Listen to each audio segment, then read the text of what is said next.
खैर मकदम है आप सभी का बिग बुलेटिन में आपके साथ मैं हूं समीर अब्बास। गुजरात में हिंदुत्व के एजेंडे के सहारे चुनावी जीत हासिल कर बीजेपी के हौसले बुलंद हैं। अब बीजेपी के निशाने पर है कर्नाटक, जहां फिलहाल कांग्रेस की सरकार है और अगले साल यहां चुनाव होने हैं।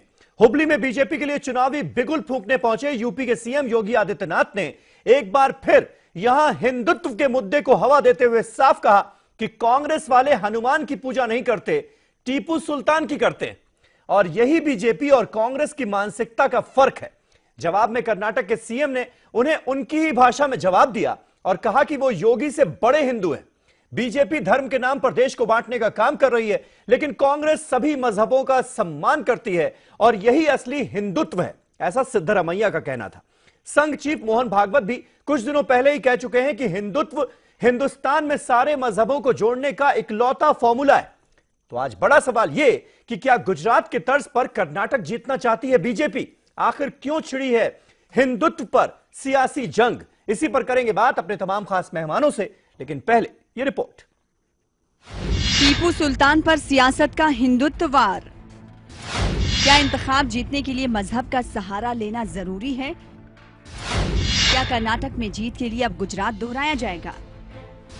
मजहब के सहारे कब तक सियासत की नाव पार लगती रहेगी? हिंदुत्व पर क्यों छिड़ी सियासी जंग? इतनी भाषाओं को, इतने पंथ संप्रदायों को, इतने जाति उपजातियों को, खान पान रीति रिवाज के तरीकों को, प्रांतों को जोड़ने वाला सूत्र क्या है? वो सूत्र है हिंदुत्व। गुजरात और हिमाचल असेंबली इंतखाबात में कामयाबी के बाद बीजेपी के हौसले बुलंद हो गए हैं। ऐसे भी 19 रियासतों में बीजेपी की हुकूमत है। वहीं अब बीजेपी को कांग्रेस मुक्त भारत का ख्वाब पूरे होते दिखाई दे रहा है। वहीं पार्टी ये खूब जान चुकी है कि इलेक्शन जीतने के लिए विकास से बेहतर राम का मुद्दा है, जो पार्टी की नैया पार लगा सकता है और इसी के सहारे वोट बटोरे जा सकते हैं। इसीलिए अब बीजेपी ने कांग्रेस वाली रियासतों में सेंध लगाने के लिए राम नाम का सहारा लेना शुरू कर दिया है। कर्नाटक में अगले साल इंतखाबात होने हैं। ऐसे में बीजेपी हिंदुत्व के मसले को हवा देकर वोटों का पोलराइजेशन करने की कोशिश कर रही है। कर्नाटक के हुबली में एक इज्तिमा से खिताब करते हुए उत्तर प्रदेश के वजीर आला योगी आदित्यनाथ के बयान को इसी पस मंजर में देखा जा रहा है। योगी आदित्यनाथ ने खिताब के दौरान कहा कि कांग्रेस वाले हनुमान की पूजा नहीं करते, बल्कि टीपू सुल्तान की पूजा करते हैं। कर्नाटक की भूमि बजरंगबली हनुमान जी की भूमि है। ये आस्था है भारत की। भारत के शौर्य और पराक्रम को दिखाने के लिए ही विजयनगर साम्राज्य सदैव अपने शौर्य और पराक्रम का परिचय देता रहा। हनुमान जी की पूजा नहीं करते हुए टीपू सुल्तान की पूजा कर रहे हैं। ये मानसिकता का अंतर है, क्योंकि कांग्रेस अपने साथ विरासत में राहुल गांधी को एक माफिया जो राज मिला है, उसी को वह लागू करना चाहते हैं, पूरे देश के अंदर लागू करना चाहते हैं। कर्नाटक ने कर्नाटक को खारिज करना होगा। गुजरात ने खारिज किया, हिमाचल ने खारिज किया और यही आह्वान करने के लिए आए हैं कि कर्नाटक अब कांग्रेस को खारिज कर देगा एक, तो फिर टीपू सुल्तान की पूजा करने वाला कोई दूसरा नहीं आएगा। योगी आदित्यनाथ के बयान पर कर्नाटक के वजीर आला सिद्धरामैया का कहना है कि बीजेपी मजहब के नाम पर मुल्क को बांटने का काम कर रही है।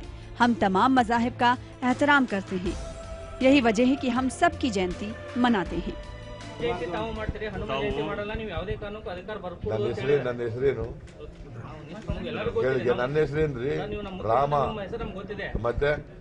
ರಾಮನವಮಿನೂ ಮಾಡ್ತೀವಿ, ಹನುಮ ಜಯಂತಿನೂ ಮಾಡ್ತೀವಿ, ಟಿಪ್ಪು ಜಯಂತಿನೂ ಮಾಡ್ತೀವಿ, ಬಸವ ಜಯಂತಿನೂ ಮಾಡ್ತೀವಿ, ಕಿತ್ತೂರು ರಾಣಿ ಚೆನ್ನಮ್ಮನ ಜಯಂತಿನೂ ಮಾಡ್ತೀವಿ, ವಾಲ್ಮೀಕಿ ಜಯಂತಿನೂ ಮಾಡ್ತೀವಿ, ಕನಕದಾಸರ ಜಯಂತಿನೂ ಮಾಡ್ತೀವಿ, ಗೊತ್ತಾಯ್ತು, ಎಲ್ಲರ ಜಯಂತಿನೂ ಮಾಡ್ತೀವಿ। वहीं कांग्रेस ने योगी आदित्यनाथ के इस बयान को हिंदुत्व का बयान करार दिया है। कांग्रेस का कहना है कि बीजेपी हिंदुत्व के नाम पर मुल्क को तकसीम कर रही है, जो जमहूरियत के लिए अच्छा नहीं है। The BJP has appointed or made Lord Hanuman, Lord Rama, Lord Ganesha as members of the BJP. Most unfortunate. I condemn the statement of Mr. Yogi Adityanath. He is the most irresponsible political person I have seen. who is using the names of gods to promote his party. I do not, it goes completely against our constitution.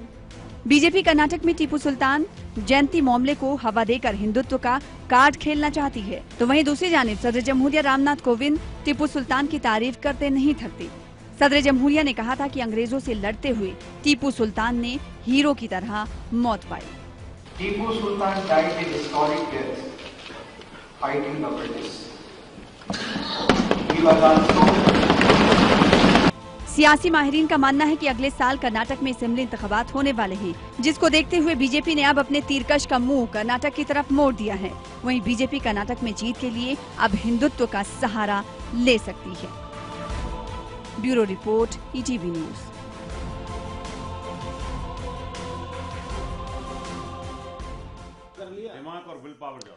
तो हिंदुत्व पर क्यों छिड़ी है सियासी जंग, यह है हमारा आज का सवाल। तमाम खास मेहमान हमारे साथ बातचीत के लिए जुड़ चुके हैं।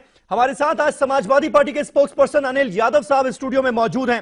राकेश त्रिपाठी साहब जो कि भारतीय जनता पार्टी के स्पोक्स पर्सन हैं, लखनऊ से हमारे साथ लाइव इस डिबेट का हिस्सा हैं। Doctor HS. रावत साहब हमारे साथ मौजूद हैं, हिंदू धर्मगुरु हैं। मुस्लिम धर्मगुरु मौलाना आबिद साहब, अब्दुल रहमान आबिद साहब हमारे साथ मौजूद हैं। मौलाना साहब हैं, वो हमारे साथ स्टूडियो में हैं। इसके अलावा थोड़ी देर में विजय शंकर तिवारी साहब, नेशनल स्पोक्स पर्सन विश्व हिंदू परिषद के, वो भी आपको स्क्रीन पर नजर आएंगे। और तनवीर अहमद साहब पॉलिटिकल एनालिस्ट हैं, बेंगलोर से हमारे साथ जुड़े हुए हैं, क्योंकि कर्नाटक का आज हम खास तौर पर जिक्र कर रहे हैं, जहां पर योगी आदित्यनाथ ने अपना ये सियासी बयान दिया है, जिसको लेकर हलचल मची हुई है। सबसे पहले राकेश त्रिपाठी, मैं आपसे जानना चाहूंगा, आप लोग जब गुजरात और हिमाचल में चुनाव जीत जाते हैं तब कहते हैं कि विकास हमारा नारा है, जीतेगा भाई जीतेगा, विकासवाद जीतेगा, विकास जीतेगा। लेकिन यह चुनाव के बाद की भाषा है ऐसा लगता है, क्योंकि चुनाव के दौरान कुछ और भाषा बोली जाती है, चुनाव के बाद बोल बदल जाते हैं। असलियत तो यह है, अब कर्नाटक में चुनाव होने तो वहां पर हिंदुत्व का मुद्दा एक बार फिर उठा दिया गया। योगी आदित्यनाथ वहां पहुंच गए। सबसे पहला जो बयान दिया रैली में वो ये कि कांग्रेस और बीजेपी में यह अंतर है कि बीजेपी हनुमान की पूजा करती है, कांग्रेस टीपू सुल्तान की पूजा करती है। मतलब मकसद वही कि पोलराइज कर दो सोसाइटी को और वोट बटोरो। सीधी बात तो यह है।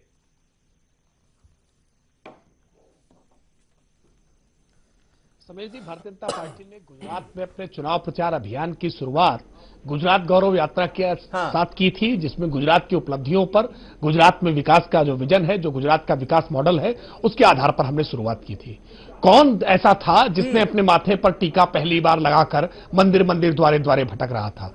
हिंदुत्व के एजेंडे पर कौन आया? और मैं इसलिए कह रहा हूं कि भारतीय जनता पार्टी जो नारा दे रही है कि मेरा देश बदल रहा है, आगे बढ़ रहा है, ये बदलाव हम महसूस कर रहे हैं। वरना इस देश के संसाधनों पर पहला हक मुस्लिमों का है, ऐसा कहने वाली पार्टी के नेता प्रधानमंत्री मनमोहन सिंह, आज डिस्कोर्स बदल गया है। आज सब अपने आप को जनेऊधारी हिंदू ब्राह्मण सिद्ध करने के लिए तुले हुए हैं कि हम जनेऊधारी हिंदू हैं, हम असली हिंदू हैं। आज उत्तर प्रदेश की विधानसभा में भी समाजवादी पार्टी के नेता ये सिद्ध करने में आतुर थे कि असली हिंदू हम हैं, तुम नकली हिंदू हो। वास्तविकता में कल तक हिंदू कहने पर बाय डिफॉल्ट हिंदू, मैं बाय बर्थ हिंदू हूं, बाय डिफॉल्ट हिंदू हूं, ऐसा कहने वाले लोग आज कम से कम अपने हिंदुत्व पर गौरव कर रहे हैं। आज एक सकारात्मक परिवर्तन है। मैं मानता हूं कि आप हिंदू हैं या मुस्लिम हैं, इस पर गर्व करिए, लेकिन आप वोटों के नहीं, तो यही सकारात्मक परिवर्तन लाने के लिए आपको चुनकर सत्ता दी है। इस देश में तमाम राज्यों में आपकी सरकारें हैं, अब 19 राज्यों में एनडीए की सरकार हो गई, तो यही सकारात्मक बदलाव लाने के लिए आपको सत्ता मिली है ना, कि हिंदू हिंदू होने लगे इस देश में। ये आप मान रहे हैं? नहीं, बिल्कुल नहीं। हम तुष्टीकरण एकदम बिल्कुल साफ है समीर जी। सबका साथ सबका विकास, तुष्टीकरण किसी का नहीं। हम किसी का तुष्टीकरण करने वाली वोट बैंक पॉलिटिक्स नहीं करना चाहते कि हम वोट बैंक की पॉलिटिक्स करें, हम किसी का तुष्टीकरण करने का काम करें। नहीं, तुष्टीकरण किसी का नहीं, सबका साथ सबका विकास। विकास की योजनाओं में सब भागीदार हो, समान रूप से भागीदार हो। किसी को हम पिछड़ा रहने के लिए, पिछड़ा बनाए रखने के लिए केवल हम बोल वचन नहीं करने वाले हैं, जैसा पिछली कांग्रेस की सरकार करती रही, यूपीए सरकार करती रही, अनिल यादव या राज्यों में अनिल यादव है हमारे साथ समाजवादी पार्टी से। राकेश सुनिएगा, अनिल इसका क्या मतलब है, इस बयान का क्या मतलब है कि कांग्रेस वाले हनुमान की पूजा करते हैं और तो हम हनुमान की पूजा करते हैं, कांग्रेस वाले टीपू सुल्तान की पूजा करते हैं। ये हिंदू मुसलमान में बांटना नहीं तो और क्या है? देखिए समीर भाई, आज जो बयान योगी आदित्यनाथ जी ने दिया था, उन्होंने कहा कि ये आपको सोचना है कि ये हनुमान की धरती रहेगी या टीपू सुल्तान की धरती रहेगी। हाँ। अगर अगर हम इस वाक्य को के मायने देखें, अगर हम इसे धर्म के चश्मे से देखें, तो मैं समझ नहीं पा रहा हूं कि योगी आदित्यनाथ कौन से धर्म की बात कर रहे हैं, क्योंकि जिस हिंदू धर्म को हम जानते हैं या बचपन से जिसके बारे में हम सुनते या पढ़ते या और हमारे बुजुर्गों ने हमें बताया, उसमें साफ साफ ये कहा गया कि जन जन में कण कण में ईश्वर बसते हैं। तो कैसे कोई धरती, हनुमान जी की धरती को कैसे कोई सुल्तान शहंशाह बादशाह छीन लेगा, मैं ये नहीं समझ पा रहा। दूसरी बात, अगर हम इसे राजनीति की बात करें तो आप मुझे बताइए कि भारतीय जनता पार्टी कितना नीचे गिरेगी। भगवान हनुमान को ये किसी शहंशाह से, किसी राजा से तुलना करेंगे सिर्फ अपने राजनीतिक फायदे के लिए। कोई राजा शूरवीर हो सकता है, बलशाली हो सकता है, पर भगवान के बराबर कभी नहीं हो सकता। और किसी की हैसियत नहीं है कि जो हनुमान की जमीन को किसी सुल्तान की जमीन बना दे। तो कह रहे हैं बीजेपी और दूसरी पार्टियों की मेंटालिटी का ये फर्क है। नहीं देखिए, हम हनुमान को मानते हैं, वो टीपू सुल्तान को मानते हैं। देखिए इनके अभी जैसे राकेश भाई कह रहे थे कि लोग अपने आप को हिंदू दिखाने लगे हैं। देखिए राकेश भाई, किसी के दिखाने से कोई हिंदू नहीं बन जाएगा या कोई मुसलमान नहीं बन जाएगा। जो धर्म, जिसकी आस्था है उसमें रहेगी। आप इतने बड़े हिंदुत्व के ठेकेदार हैं, आप मुझे ये बताइए समीर भाई, मैं आपको बता दूं, परसों ही ये फैसला आया है, आदरणीय अखिलेश जी ने अपने कार्यकाल में श्रवण यात्रा शुरू की थी, जिसमें बुजुर्ग, हमारे माताएं और बड़े बुजुर्ग जिसमें तीर्थ यात्रा करते थे। इन्होंने जो ये हिंदुओं के ठेकेदार हैं, इन्होंने वो योजना ही बंद कर दी। हमने तो मानसरोवर यात्रा पे अनुदान भी दिया, हमने तो रामलीला थीम पार्क भी बनाया। और बताइए हिंदुओं के ठेकेदार ये बने बैठे हैं। आप मुझे ये बताइए ना, 9 महीने से सरकार चल रही है, इन्होंने कौन सा ऐसा हिंदुओं के लिए काम कर दिया? ये कहते हैं हम सब जन की बात करते हैं, सब धर्मों की। आप तो किसी धर्म की बात नहीं कर रहे भाई। 9 महीने में एक चीज और मैं समीर भाई ऐड करना चाहता हूं। इतना भारी बहुमत देने के बाद आप योगी आदित्यनाथ जी को मुख्यमंत्री बनाया। आप ये देखिए 9 महीने में योगी आदित्यनाथ जी का कार्यकाल कैसा रहा। कभी हम सुनते हैं वो हिमाचल प्रदेश प्रचार में गए हुए हैं, कभी सुनते हैं गुजरात में, स्टार कैंपेनर हो गए ना, स्टार कैंपेनर हो गए। तो फिर उस कुर्सी को क्यों नहीं छोड़ देते भाई? अगर 9 महीने में से अभी आपने कल तो कर्नाटक में थे, अभी सुनने में आ रहा है कि त्रिपुरा भी जा रहे हैं। तो भाई अगर स्टार प्रचारक ही बना लो, राकेश त्रिपाठी अपने काम में मुझे ज्यादा संवेदनशील लगते हैं, इनको मुख्यमंत्री बना दिया जाए। ये रोज हमें डिबेट पर दिखते हैं, जो जिम्मेदारी ने दी गई अच्छे से निभा रहे हैं। तो ऐसा कोई व्यक्ति बन जाए तो कम से कम जो जनता ने बहुमत दिया, कुछ काम हो पाएंगे वहां पर। विजय शंकर तिवारी जी, ऐसा इसलिए हो रहा है क्योंकि हिंदुत्व का सबसे बड़ा चेहरा बनकर अब योगी आदित्यनाथ उभर रहे हैं, इसीलिए वो स्टार कैंपेनर हो गए हैं। गुजरात में भी उन्होंने प्रचार किया, हिमाचल में भी किया, और अब 1 साल बाद चुनाव है, अगले साल मई में चुनाव होने हैं, लेकिन अभी से उन्हें स्टार कैंपेनर बनाकर कर्नाटक में भी भेज दिया गया, क्योंकि हिंदुत्व को भुनाने की कोशिश है। ये हिंदुत्व को सियासी मुद्दा आप लोगों ने बना दिया है। समीर जी बहुत अच्छा किया है आपने, अनिल जी को हमारे बगल में बिठाया हुआ है जी, सभा के प्रवक्ता हैं जी। और ये देश में हिंदुत्व के उभार का विषय जो ही इनके लफ्जों से सुनाई पड़ रहा था, जबान से सुनाई पड़ रहा था, वाक्य से सुनाई पड़ रहा था, तो ध्यान में आ रहा था कि ये देश में हिंदू संगठित हो गया है। गुजरात में तो आपने देख ही लिया, जो लोग उत्तर प्रदेश में गोल टोपी पहनकर घूमते हैं और मंदिर की तरफ झांकते तक नहीं है, वो हर मंदिर जाते हैं और मस्जिद की तरफ जाते हैं। हिंदू मुसलमान करके आपने किसी तरह से बीजेपी की सत्ता बचा ली, ये हमने देखा, ये हमने देखा। अरे भाई हिंदू रोटी भी चाहता है, रोजगार भी चाहता है। मैं उदाहरण दे रहा हूं, और वो सिद्धरमैया जी अपने को एक अनिल जी आप बोल रहे थे, मैं चुपचाप सुन रहा था। सिद्धरमैया जी सिद्ध अपने को सिद्ध करने की पूरी कोशिश कर रहे हैं, और कैसे सिद्ध कर रहे हैं? जैसे अभी 1 महीना पहले मुलायम सिंह जी के गांव के पास में वो कृष्ण की मूर्ति, यानी पूरे 5 साल तक कोई राम नहीं, कोई कृष्ण नहीं, कृष्ण की मूर्ति का अनावरण किसने किया? यानी कुल मिलाकर के देश में हिंदुत्व का उभार, हिंदुत्व का उभार। और लोग 1 मिनट हमारे समीर भाई ने गलत आरोप,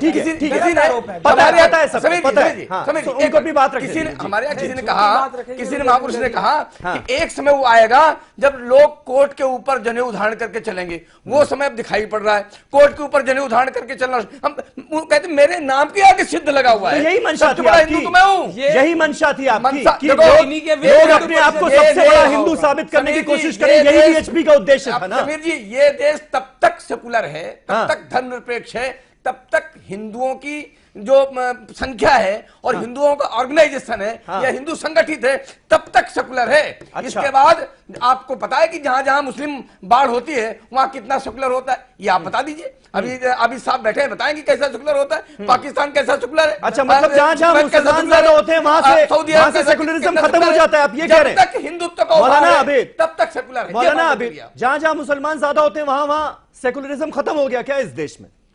ये कैसा एग्जाम्पल है? देखिए, उन्होंने असल में ज्यादा की और कम की बात नहीं की, बल्कि वो ये कह रहे हैं कि जहां मुसलमानों की हुकूमत होती है वहां सेकुलरिज्म खत्म हो जाता है। लेकिन ये भूल गए हैं विजय शंकर भाई कि 800 साल तक इसी भारत में मुसलमानों की हुकूमत रही है, और हुकूमत वो जमहूरी लोकतांत्रिक नहीं थी। जमहूरी हुकूमत नहीं थी कि वोट से राजा चुने जाते थे, हुकूमतें बनती थी। वो तो तलवार की ताकत पे, जिस आदमी की ताकत ज्यादा थी वो राजा बन जाता था।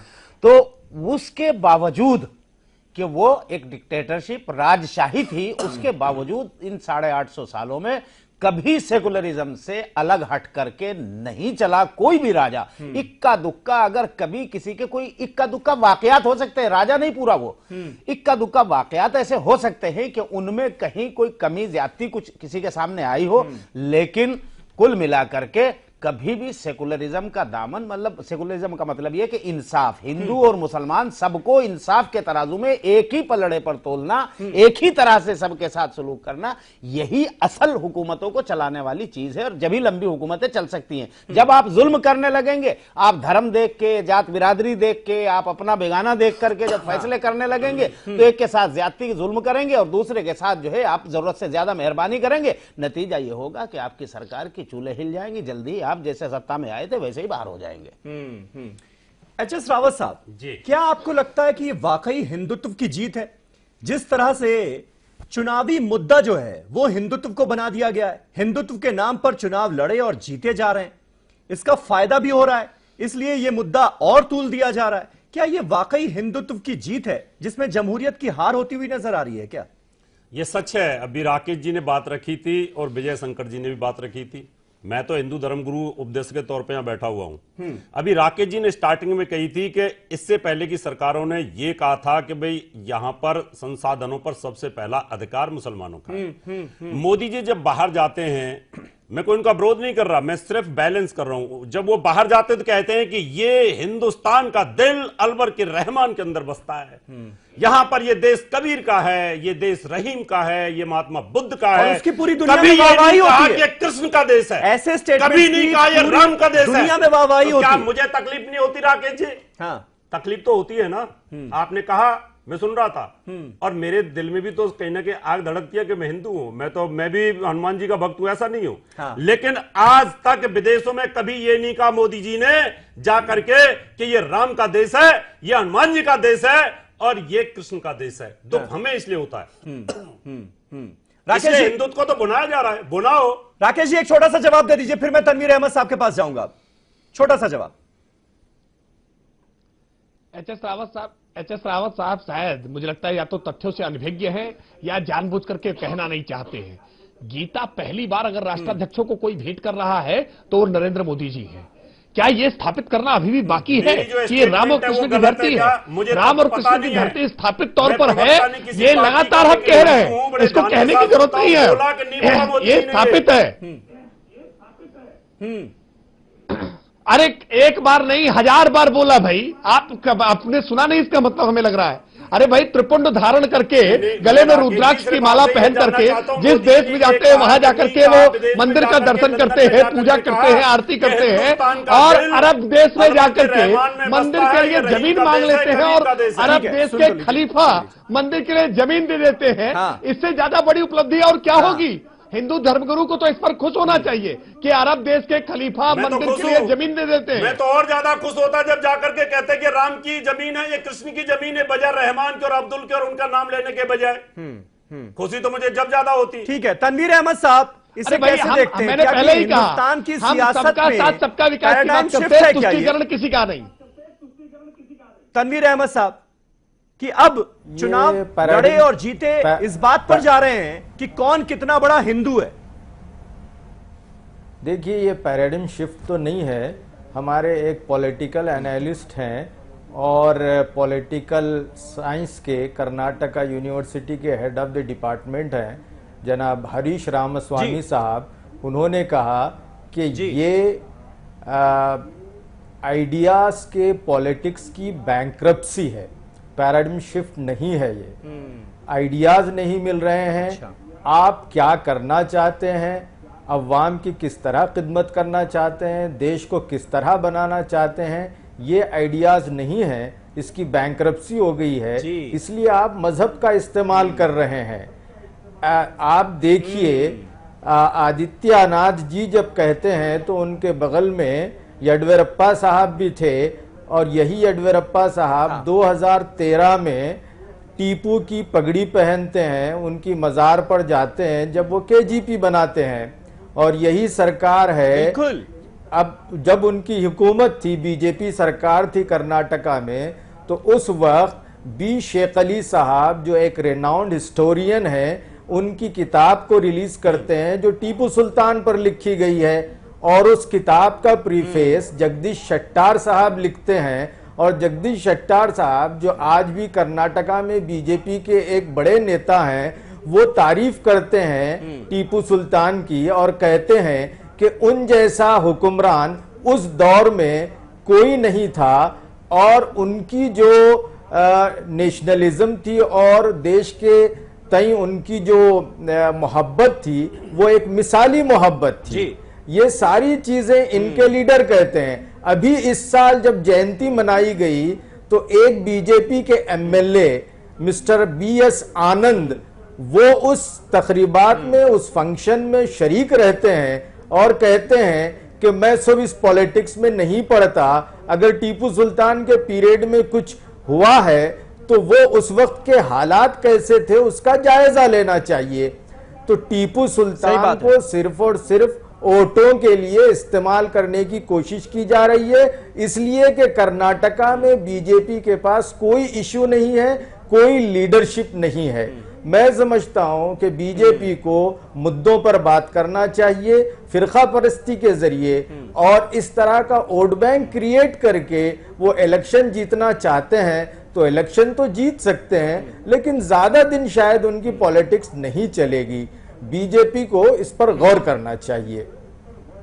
इलेक्शन जीत सकते हैं आप, ये आपने ये भी कह दिया अनिल यादव साहब, यानी इस तरह के मुद्दे उठाने का फायदा हो रहा है। हमने गुजरात में भी देखा कि फर्स्ट फेज में किस तरह से कुछ डेवलपमेंट की बात हुई, नोटबंदी की बात हो गई और डिमोनेटाइजेशन की बात हुई, लेकिन उसके बाद जब सेकंड फेज में पूरी तरह से चुनाव हिंदू मुसलमान मंदिर मस्जिद इस पर आधारित हो गया, कौन कितना बड़ा हिंदू है ये साबित करने की कोशिश की जाने लगी, उसका फायदा हुआ ये माना जा रहा है। तो यही ट्रेंड अब आगे नजर आएगा क्या?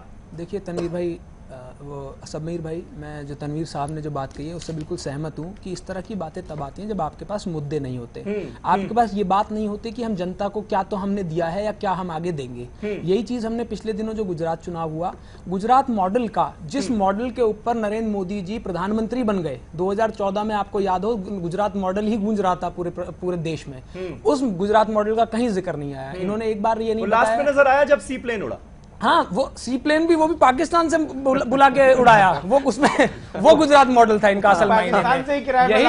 यही समीर भाई, यही बात देखिए आप, यही हालात रहे यूपी में। इन्होंने मंदिर मस्जिद की बात की, इन्होंने कब्रिस्तान शमशान की बात की, और तो और बिजली को भी धर्मों में बांट दिया।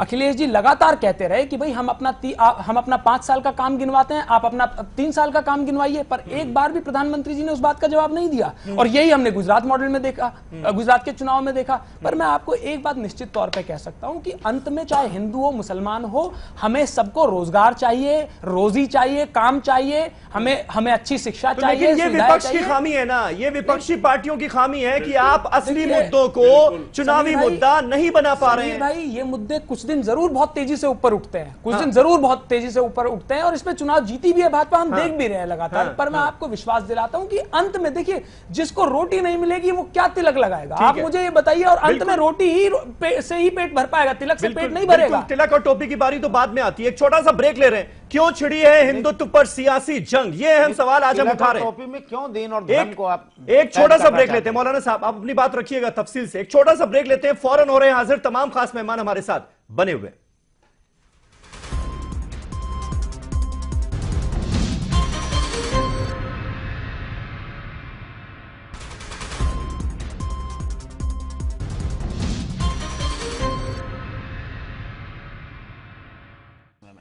तो आखिर क्यों छिड़ी है हिंदुत्व पर सियासी जंग, यह है हमारा आज का सवाल। तमाम खास मेहमान हमारे साथ बने हुए हैं।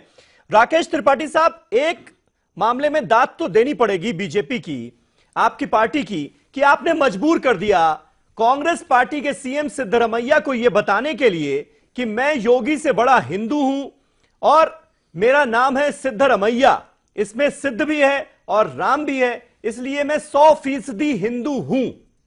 इसे क्या आप अपनी जीत की तरह दिखाएंगे?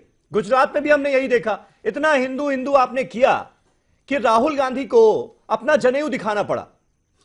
तो यह सफलता तो मिल गई आपको पहले ही स्टेज में, पहले ही रैली के बाद कर्नाटक में। समीर जी, हम चाहते हैं कि राजनीति सुचितापूर्वक हो, मूल्यों पर आधारित हो, विषयों पर आधारित हो, लेकिन ये दुर्भाग्य इसलिए ऐसी बातें करते हैं भारतीय राजनीति में राकेश जी, इसलिए ऐसी बातें करते हैं मुस्लिमों को विशेष तौर पर। नहीं, मैं उदाहरण बता रहा हूं क्यों आखिर ये कहना पड़ता है मनमोहन सिंह को कि इस देश के संसाधनों पर पहला हक मुस्लिमों का है। ये साफ साफ दिखाता है कि कैसे आप अल्पसंख्यक तुष्टीकरण करने के लिए अब उसका बदला ले रहे हैं ना, मर्यादाओं को पार करने के लिए तैयार। तो मनमोहन सिंह ने जो वो बयान दिया था, अब आपकी सत्ता हो गई 19 राज्यों में, केंद्र में, तो अब आप एक एक करके बदला ले रहे हैं, चुन चुन कर। नहीं, बिल्कुल बदला नहीं ले रहे हैं। हम चाह रहे हैं कि राजनीति में आप इन सारे चीजों को मुद्दा बनाना बंद करिए। अखिलेश यादव जी जब मुख्यमंत्री आवास में ईद पर रोजा अफ्तार करते हैं, रोजा इफ्तार की पार्टी करते हैं, तो नवरात्रों में क्यों नहीं वो कभी व्रत खोलने के लिए व्यवस्थाएं करते हैं? आप जब तुष्टीकरण करेंगे, गैर बराबरी तो जब आप ये सवाल उठाते हैं तो आपसे पलटकर पूछा जाएगा ना कि आपने इफ्तार क्यों बंद कर दिया? ये कैसी बात हुई? जिसकी जो श्रद्धा हो वो काम करे। भाई कभी मुसलमानों ने कोई जोर थोड़ी डाला कि तमाम जो नेता हैं वो अपने यहाँ इफ्तार पार्टी का आयोजन करें। मौलाना आबिद साहब, ये आपको याद आता है क्या तमाम मुस्लिम संगठनों ने कभी किसी नेता के दर पे जाके ये कहा कि आप लोग इफ्तार पार्टी कीजिए, जिसको करना है करना है, जिसको नहीं करना ना करे? देखिए समीर भाई, नहीं अपने बिलीफ मानिए ना। आप तुष्टीकरण करने के लिए, वोट बैंक के लिए अगर इस प्रकार का काम करते हैं तो आलोचना जरूर होगी। इसी तरह पहले जो है सोनिया का या मनमोहन सिंह का दूसरों के हवाले दिए जाते हैं। देखिए राकेश त्रिपाठी जी, एक बुनियादी चीज है, उसको ध्यान में रखिए पहले।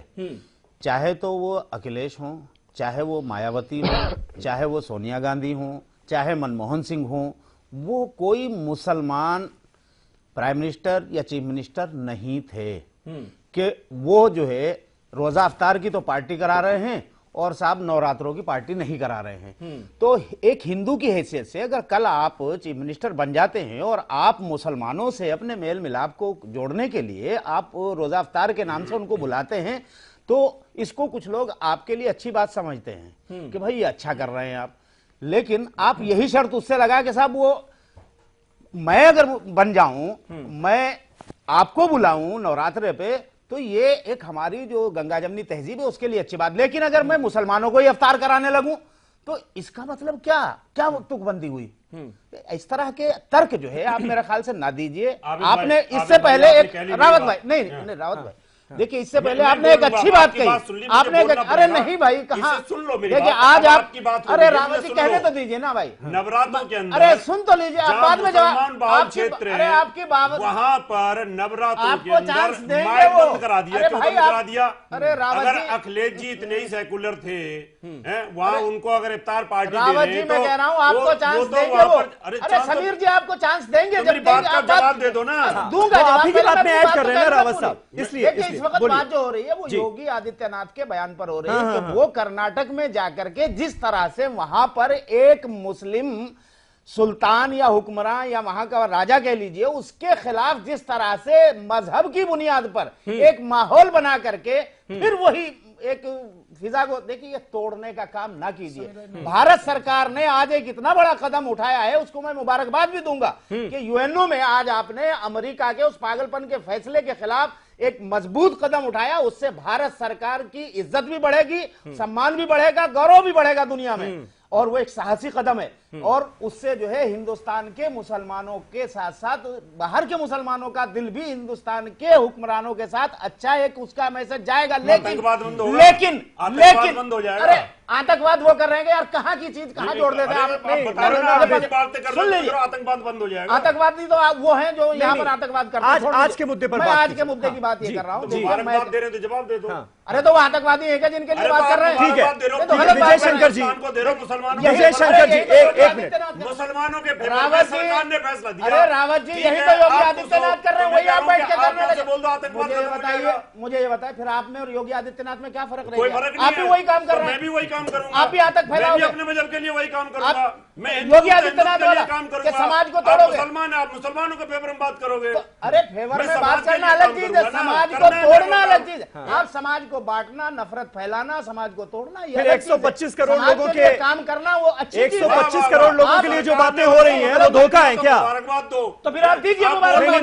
नहीं रावत जी, फिर आप बोल दो ना आतंकवाद मुसलमान खत्म कर देंगे, मुसलमान आतंकवाद करते हैं। ठीक है, आतंकवाद वो कराते हैं जो हथियारों का कारोबार करते हैं, जो नशे का इंटरनेशनल कारोबार करते हैं, इंटरनेशनल हथियारों का कारोबार। ठीक है, एक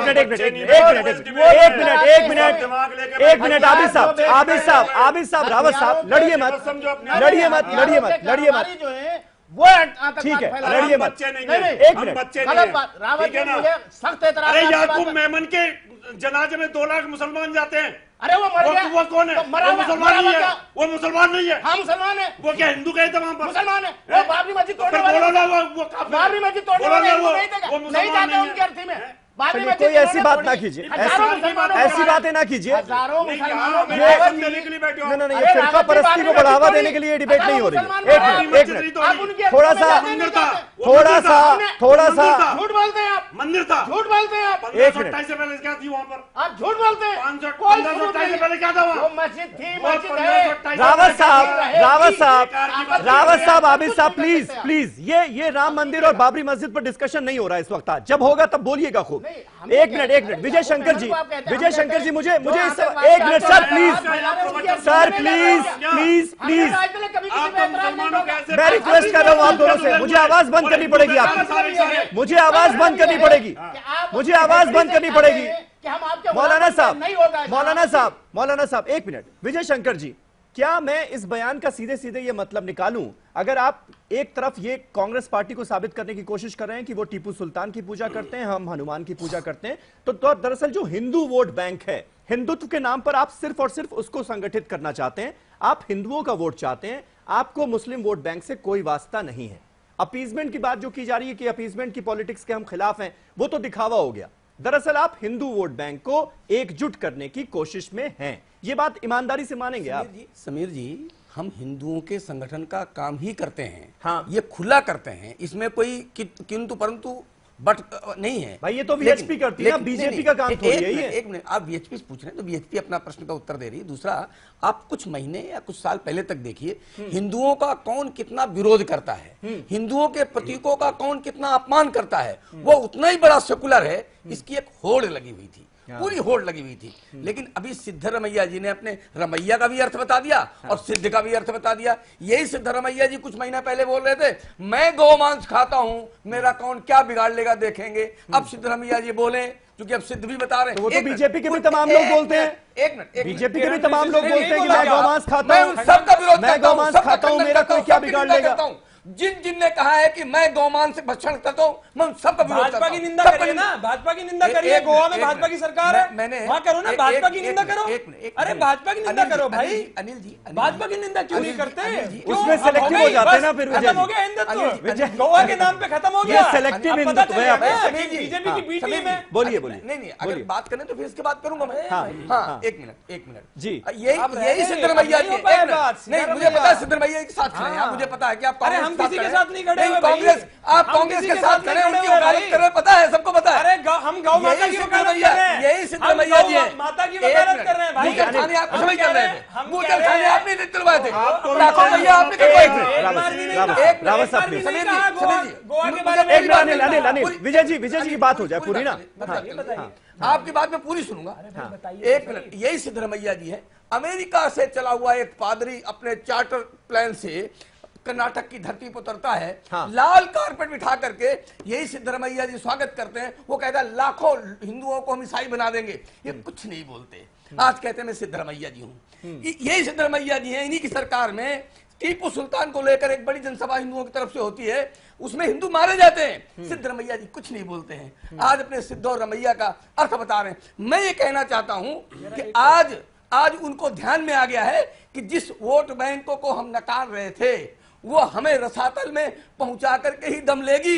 440 वालों को 44 पहुंचा के दम लिया है। ये कृष्ण की मूर्ति वाले लोग आज 40 पर अटक गए, इनको भी डर हो गया है, ये भी कृष्ण की मूर्ति पे आ गए। इसलिए सिद्ध करने लगे कि हम हिंदू हैं, हिंदू है, सच्चे हिंदू है। कृष्ण, अब मुझे लगता है भगवान श्री कृष्ण को भी अब इनको प्रूफ देना पड़ेगा कि वो हिंदू है या नहीं है। कम से कम इतना रहम करो। अरे मुलायम सिंह को देना पड़ेगा, अखिलेश को देना पड़ेगा। लीजिए, सबसे सबूत मांगेंगे आप हिंदू होने का। सबसे कहेंगे जनेऊ दिखाओ, सबसे कहेंगे आप जनेऊ दिखाओ। दे रहे हैं आप दे रहे हैं। एक चीज में समीर भाई, ठीक है अनिल, जल्दी इस तरीके से डिबेट नहीं हो पाएगी। अच्छा, अब आप डिबेट नहीं हो पाएगी, हमें बोलने नहीं, आप अपनी बात रखिए ना। अब आपको मौका मिला, विजय जी की बात पूरी हो गई, जल्दी से। देखिए, इन्होंने ना तो मेरी गोवा वाली बात का जवाब दिया, ना इन्होंने भाजपा का खंडन किया। उन्होंने कहा हम सबका विरोध करेंगे। नहीं, उन्होंने भाजपा का नहीं कहा, विरोध करते हैं। बाहर उस व्यक्ति भाजपा का कहे जिसकी, अरे भाई क्या व्यक्ति रोक सकता है? सरकार रोक सकती है, सरकार का विरोध करो। हाँ भाई, कोई फैसला सरकार ले सकती है, आप सरकार का विरोध क्यों? उनकी अपनी लिमिटेशंस है ना अनिल, उनकी अपनी लिमिटेशंस है। देखिए, बीएचपी एक हद तक ही बीजेपी का विरोध कर सकती है। ठीक है, इसका जवाब राकेश जी देंगे। हाँ, एक चीज और मैं कहना चाह रहा था। देखिए, अभी राकेश भाई ने कहा मूल्य और सिद्धांतों की बात करी। मूल्य और सिद्धांतों की बात बड़ी अच्छी बात है, करनी भी चाहिए। कर्नाटक में जाके सीएम योगी आदित्यनाथ जब मूल्य और सिद्धांतों की बात करते हैं, तो अगर मूल्य और सिद्धांतों में वो टीपू सुल्तान के खिलाफ है तो उनको राष्ट्रपति का भी बयान का भी खंडन करना चाहिए। उन्होंने तारीफ की थी, उन्होंने कहा था कि जो टीपू सुल्तान थे वो बड़ी बहादुरी से अंग्रेजों के खिलाफ लड़े और ऐतिहासिक लड़ाई लड़े। और उसके बाद हम समझ रहे थे कि डिबेट यहीं खत्म हो जाएगी। हाँ, लेकिन हुआ नहीं ऐसा। भाई इन्हें चाहिए, राकेश त्रिपाठी हैं या रविशंकर जी हैं, अगर ये इस बात का खंडन करते हैं तो राष्ट्रपति भवन के सामने नारे लगाए, जाके विरोध प्रदर्शन करें। हमें भी पता चले कि भाई टीपू सुल्तान का वाकई में विरोध हो रहा है, राजनीतिक फायदे के लिए ये ऐसा क्यों करते हैं। दूसरी एक चीज, एक समीर भाई आपने मुझे मौका भी कम दिया है, एक चीज मैं और कहना चाह रहा था। जब योगी आदित्यनाथ कर्नाटक में ये बयान दे रहे थे, मैं आपको बता दूं, औरैया में एक लड़की को, एक नाबालिग लड़की को, 11वीं क्लास में एक लड़की 9वीं क्लास में एक लड़की पढ़ती थी, उसको घर से उठा के बलात्कार हुआ। औरैया में एक मासूम जो और भी छोटी थी, 9वीं कक्षा से भी छोटी क्लास में पढ़ती थी, उस लड़की को ऑटो रिक्शा वाले लोग कुछ उठा के लेकर उसका बलात्कार गया। एक केस में एफआईआर नहीं लिखी गई और एक में अभी तक कोई कार्रवाई नहीं की गई है। मूल्य और सिद्धांतों की बात मेरे भाई जब करना, जब आपके खुद के विधायक के बेटे को हजरतगंज चौराहे पर दिन दहाड़े गोली मार दी जाती है, आप मूल्य और सिद्धांतों की बात करेंगे और हमें समझाएंगे? आप बताइए आपने क्या किया अब तक? ठीक है, उससे पहले तनवीर अहमद साहब, मैं आपसे यह जानना चाहता हूं, ये जो योगी आदित्यनाथ के बयान का बार बार जिक्र हो रहा है, क्या आप ये बात मानेंगे? क्योंकि योगी आदित्यनाथ भी एक खांटी पॉलिटिशियन हैं, योगी जरूर हैं लेकिन पॉलिटिशियन हैं, और उनको पता है किस बयान का कितना नफा कितना नुकसान होगा। जब वो ये बयान दे रहे हैं टीपू सुल्तान के खिलाफ, तो उन्हें भी पता होगा कि कर्नाटक का जो मुस्लिम वोट बैंक है वो इससे छिटकेगा। उसके बावजूद भी इस बयान का दिया जाना, ये क्या बताता है? जी देखिए, ये सीधी सी बात ये है कि जिस तरह एक पार्टी मुस्लिम अपीजमेंट करती है या करने की बात करती है, उसी तरह दूसरी पार्टी बीजेपी हिंदू अपीजमेंट की बात करती है, हिंदू वोट बैंक को क्रिएट करती है, और दूसरी पार्टी एक दूसरा वोट बैंक क्रिएट कर रही है। मजहब की राजनीति एक अलग डायमेंशन कर्नाटका में लिए हुए है। आपकी बहस में कहीं लिंगायत या वीर शैवास का जिक्र नहीं आया है, और आप जानते हैं कि लिंगायत यहाँ के बटे हुए हैं। बीजेपी ये चाहती है कि लिंगायत बटे नहीं, इसलिए कि पिछली बार जब बीजेपी को शिकस्त हुई तो उसका जो अहम कारण था, मसला था, कि कॉज था, वो लिंगायत वोट बैंक केजीपी के साथ चला गया था। लगभग 14% का वोट बैंक खिसक कर उधर चला गया था। अब उस 14% वाले वोट बैंक को कंसोलिडेट करना है, और हुबली वो जगह है जहां लिंगायत वोट बैंक क्रिएट होता है, और यह लिंगायत का यूं समझे कि हार्टलैंड है, वहां से ये बात फैलती है। तो ये भी एक बात हो सकती है। अब कर्नाटका में कोई बड़ा मुद्दा बीजेपी के हाथ में नहीं है, करप्शन का कोई मुद्दा नहीं है, तो वो चाहते यही हैं कि इस तरह से डिवीजन हो सोसाइटी में, और डिवीजन के नतीजे में उन्हें फायदा हो। चुनाचे कोस्टल बेल्ट में लगातार इस तरह की कोशिशें हो रही हैं कि सोसाइटी को डिवाइड किया जाए। ऐसे में होगा ये कि देखिए गुजरात में इन्होंने ऐसा किया और 115 से 99 पे आ गए, उनको सोचना चाहिए। इसमें पार्टी तो हो सकता है कुछ फायदा उठाएगी, लेकिन इसमें नुकसान जो होगा वो हिंदुस्तान का होगा, शिकस्त होगी भारत को। भारत शिकस्त खा जाए और कोई पार्टी जीत जाए, ये अच्छा नहीं लगता। इसमें नुकसान दोनों का है अल्टीमेटली। इस पर हमारे ये राजनीतिक जो लोग हैं गौर नहीं कर रहे हैं। राकेश त्रिपाठी जी ने ऐसी बात कह दी जिससे बड़ा दुख हुआ। उन्होंने मनमोहन सिंह के एक स्टेटमेंट को बयान किया। मैं उनसे बहुत ही रेस्पेक्टफुली ये पूछना चाहता हूं कि मैं मुसलमान हूं, क्या मेरा अधिकार हिंदुस्तान के रिसोर्सेस पर नहीं है? और अगर कोई ये कहता है कि मुसलमानों का भी अधिकार है तो इसमें क्या बुराई है? क्या आप हमको ये नहीं मानते कि हमारा पहला हक मुसलमानों का है? उसका उन्होंने जिक्र किया था तनवीर अहमद साहब। नहीं तो फिर क्या दूसरे नंबर का है? हमको आप दूसरे नंबर के शहरी समझते हैं? हम तो आपका भी पहले नंबर का हक है, हमारा भी पहले नंबर का हक है। हम दोनों ठीक है, हम दोनों साथ चलेंगे। इस बात का जवाब हम सोशल जस्टिस की बात करते हैं। जो बात तनवीर अहमद साहब उठाने की कोशिश कर रहे हैं कि भले ही हिंदू मुसलमान करके और डिवीजन करके, पोलराइज करके सोसाइटी आप हो सकता है किसी स्टेट का चुनाव जीत जाएं, लेकिन उसमें वो स्टेट दरअसल हार जाएगा, लोग हार जाएंगे, हिंदुस्तान हार जाएगा, हिंदुस्तान की तहजीब हार जाएगी। इस बात का ख्याल क्या आप रखना नहीं चाहते, या फिर जो जिस तरह से लगातार हर राज्यों में आपको हिंदुत्व के मुद्दे पर जीत हासिल हो रही है, उसके बाद इसका कोई मतलब नहीं रह गया आपके लिए? देखिए समीर जी, बड़ा आश्चर्य है, इस पैनल में बैठे हुए दो लोग हम पर अलग अलग तरह के आरोप लगा रहे हैं। तनवीर अहमद साहब आरोप लगा रहे हैं कि हम हिंदुओं के पक्ष में बात कर रहे हैं और डिवीजन करने का काम कर रहे हैं।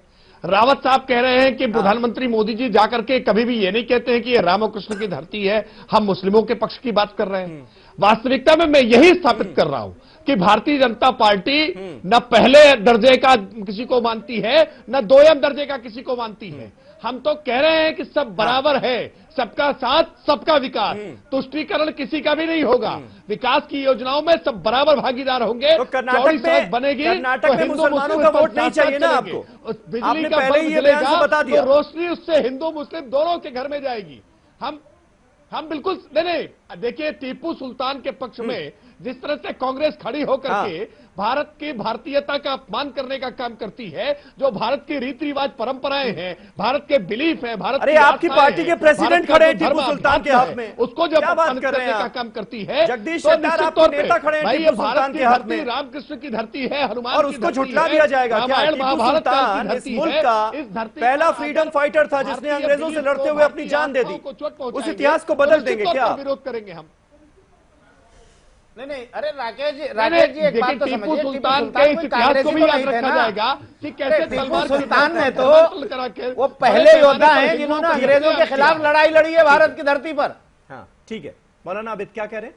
मैं ये कह रहा हूँ कि टीपू सुल्तान जो है वो कोई कांग्रेसी तो नहीं थे ना। आप क्यों कांग्रेसी करके उनकी मुखालफत करते हैं? दूसरी बात, पहले योद्धा हैं वो कि जिन्होंने अंग्रेजों के खिलाफ भारत में बिगुल बजाया, लड़ाई लड़ी और लड़ते लड़ते शेर की जिंदगी मर गया। गलत। उसका तो एक सेंटेंस है, उसने कहा कि 100 साल की जिंदगी से शेर की 1 साल की जिंदगी वाला है।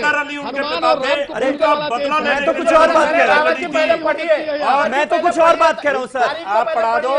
मैं ये बात कह रहा हूं कि मौलाना आबिद एक मिनट सुनने तो दीजिए, एक मिनट। मैं एक बात कह रहा हूं कि अगर मौलाना आबिद जो हैं वो अगरबत्ती जलाएं टीपू सुल्तान की मजार पर तो वो गलत, येदुरप्पा जलाएं वो ठीक। ये कैसे हो सकता है राकेश त्रिपाठी साहब? जगदीश शेट्टार जलाएं तो वो ठीक, वो आपके नेता हैं। मैंने करता ही नहीं, देखिए, अरे नहीं, बिल्कुल नहीं। भारतीय जनता पार्टी में रहकर के कोई भी टीपू सुल्तान की मजार पर अगरबत्ती नहीं जला सकता है। भारतीय जनता पार्टी की जो आइडियोलॉजिकल कमिटमेंट है कि भारत का जो इतिहास है, जो भारत की रीति रिवाज है, भारत की जो परंपराएं हैं, उनके साथ हम चलेंगे। शामिल तो हुए थे येदुरप्पा साहब, लेकिन तब उन्होंने बीजेपी छोड़ दी थी थोड़ी देर के लिए। हम उसके साथ नहीं चल सकते हैं। क्लियर कर दिया उन्होंने, क्लियर कर दिया। देखिए किस वक्त में किसने वक्ती परिस्थिति को आधार पर क्या किया है, उसके लिए भाजपा लाइबल नहीं हो सकती। रहते हुए लाइन ले ली गई है, यानी टीपू सुल्तान पर लाइन ले ली गई है। अच्छी लाइन ली है ना कि बीजेपी में रहते हुए आप टीपू सुल्तान की मजार पर मैं राकेश जी की दाद देता हूँ, मैं राकेश जी को बधाई देता हूँ। राकेश जी को ऐसे स्टैंड लेने चाहिए। नहीं, राकेश त्रिपाठी जी तो क्या एल.के. आडवाणी को आप बाहर निकालेंगे? वो तो जिन्ना के मजार पे गए थे, पाकिस्तान गए तो आपने तो आज तक निकाला नहीं उन्हें पार्टी से। ये तो टीपू सुल्तान तो बहुत बड़ा देशभक्त है भाई। अरे भाई अनिल यादव जी, जिन्होंने तो भारत को तोड़ करके मालूम है पाकिस्तान ना था कि आप विदेश जाते हैं तो वहाँ के प्रोटोकॉल किस तरह से पालन करना पड़ते हैं। वो राष्ट्राध्यक्ष हैं, वो राष्ट्रपिता है उस देश के। ये सामान्य शिष्टाचार होता है। भी देशभक्त बोलते हैं आप, बेकार की बातें करते हो आबिद भाई जी, क्या बात कर रहे हो? बाबरदीन का हीरो है, विजय शंकर जी को हीरो बोलते हैं। विजय शंकर जी, वो तो एक लाइन में कह दिया जाए, एक लाइन में कह दिया जाए कि टीपू सुल्तान को देशद्रोही साबित करके, कांग्रेसी साबित करके आप लोग कर्नाटक का चुनाव जीतने में मदद कर रहे हैं। वो हिंदू विरोधी था समीर भाई, लेकिन ये याद रहे जो बात तनवीर साहब ने कही थी, कांग्रेसी हो गए तो बड़ी गजब की बात है। लेकिन देश को हरा देंगे, देश को तोड़ देंगे, देश की जड़ों को आप खोद रहे हैं। करवाने वाला टीपू और भारत में राज्य करने वाला अंग्रेज, दोनों में हम कोई अंतर नहीं समझते। अरे बहुत सारी जंग ऐसी लड़ी टीपू सुल्तान ने जिसमें 20,000 हिंदुओं का, जिसमें मुसलमान भी मारे गए, जिसमें मुसलमान भी मारे गए। भाई विजय जी, आप सिलेक्टिव क्यों हो रहे हैं? भारत में राज्य करने वाले अंग्रेज, दोनों में कोई अंतर नहीं समझते। अपना राज बढ़ाने के लिए लड़ाइयां होती थी उस जमाने में, जंगें लड़ी जाती थी। उस वक्त हिंदू मुसलमान नहीं देखा जाता था, अब देखा जा रहा है। समीर भाई, कितने हिंदू मरे, कितने मुसलमान मरे? अरे नहीं, पूरा हिंदू मुसलमान देखा जाता था। तलवार की नोक पर हिंदुओं का धर्मांतरण मुस्लिम बनाया गया है। गाली दो, बुरा कहो, कोई हिंदू विरोधी कहो और वोट ले लो, यही सत्ता की सीढ़ी इन्होंने बना ली है। और इसी पे चढ़ करके ये कुछ दिनों के लिए जरूर सत्ता पालेंगे, लेकिन ये याद रखिए, अच्छा राकेश त्रिपाठी को खोद लेंगे। ठीक है, राकेश त्रिपाठी साहब कमजोर कर रहे हैं, राकेश त्रिपाठी साहब समाज को तोड़ने का जी, काम कर रहे हैं। राकेश त्रिपाठी साहब सीधा जवाब दीजिएगा। ये टीपू सुल्तान की लानत मलानत करके और हिंदू वोट बैंक को कंसोलिडेट करके अगर आप कल को कर्नाटक का चुनाव जीत जाएंगे तो भी यही कहेंगे ना कि विकास के दम पर जीते। देखिए, हमने हमेशा कहा है कि विकास हमारा चुनावी एजेंडा है।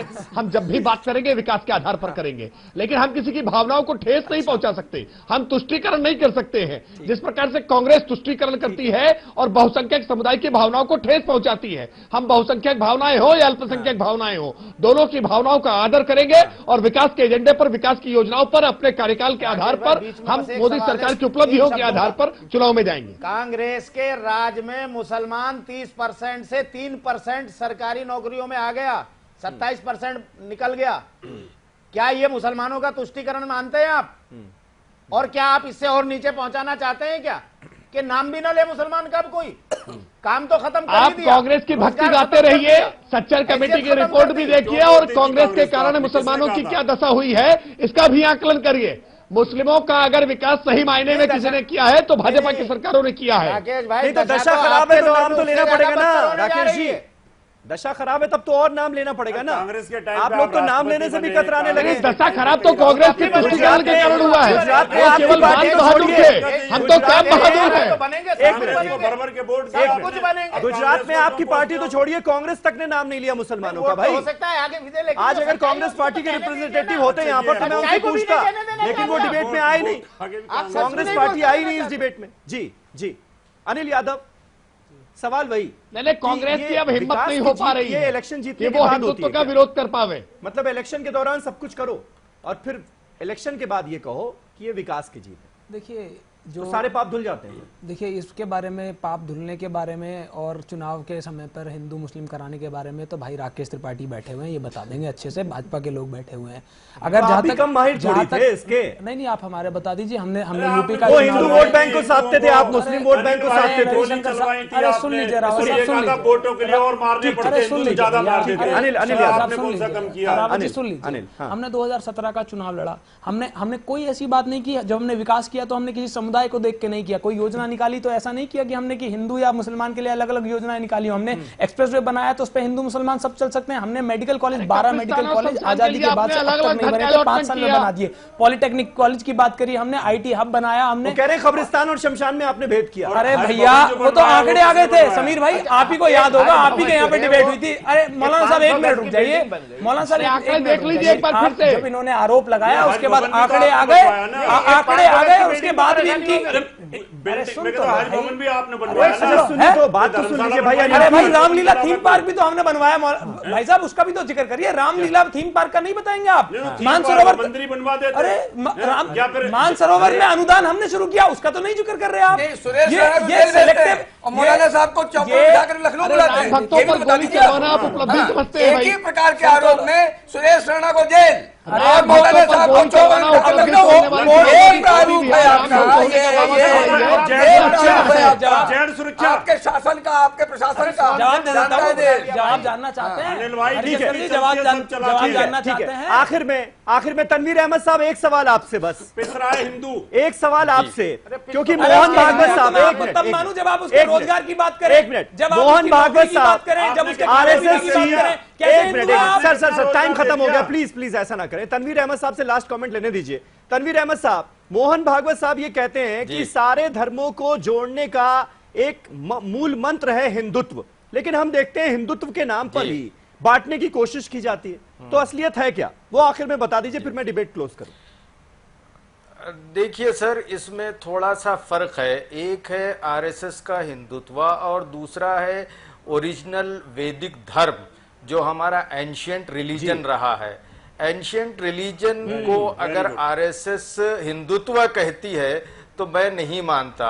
जहां तक एंशिएंट रिलीजन है हमारा वैदिक रिलीजन में इतनी मैग्नेनिमिटी है कि उसमें टॉलरेंस है, उसमें एम्पैथी है, उसमें पीस है, उसमें दूसरे मजाहिब को जगह देने की बात है। इसीलिए तो बौद्ध यहाँ पर काफी फरोग पाया, इसीलिए इस्लाम यहाँ फरोग पाया। लेकिन RSS वाला जो हिंदुत्व है वो एक अलग ब्रांड का हिंदुत्व है जो ये कहता है कि मुसलमानों को इस देश में रहना है तो सेकंड ग्रेड सिटीजन बन के रहें। बहुत ही क्लैरिटी है उनके थॉट्स में, उनका लिटरेचर पढ़ लीजिए आप। आपके मन का भ्रम है, जितने आपके मन का भ्रम है, आप इस मन के भ्रम को बाहर निकालिए। नहीं, मैं तो जो किताबें हैं, जो लिटरेचर RSS का, उसकी बुनियाद पे कह रहा हूँ। अगर ये भ्रम है और गलती है तो ठीक है, बड़ी अच्छी बात है, हम इसको मानते हैं। अगर ये मिथ है तो सुन लीजिए, अगर ये मिथ है तो बड़ी अच्छी बात है। अगर RSS ये चाहती है कि सबका विकास हो तो हम वेलकम करते हैं ऐसी RSS की विचार को, इसमें कोई प्रॉब्लम नहीं है हमको। लेकिन हम जो देख रहे हैं जमीन पर, इसी नोट के साथ खत्म करते हैं, इसी नोट के साथ खत्म करते हैं, क्योंकि राकेश जी कह रहे हैं कि ये भ्रम है। ऐसा नहीं होना चाहिए कि सेकंड ग्रेड सिटीजन मानता है RSS संघ या बीजेपी मुसलमानों को, ऐसा बिल्कुल भ्रम नहीं होना चाहिए, वो ये क्लियर कर रहे हैं। बहरहाल अफसोस बस इस बात का है, अफसोस बस इस बात का है कि चुनाव में ही सही, लेकिन जो हिंदुस्तान हार रहा है, भारत हार रहा है, डेवलपमेंट पर होना चाहिए, वो शिफ्ट होता हुआ नजर आ रहा है, वो फोकस शिफ्ट होता हुआ नजर आ रहा है हिंदुत्व के एजेंडे पर।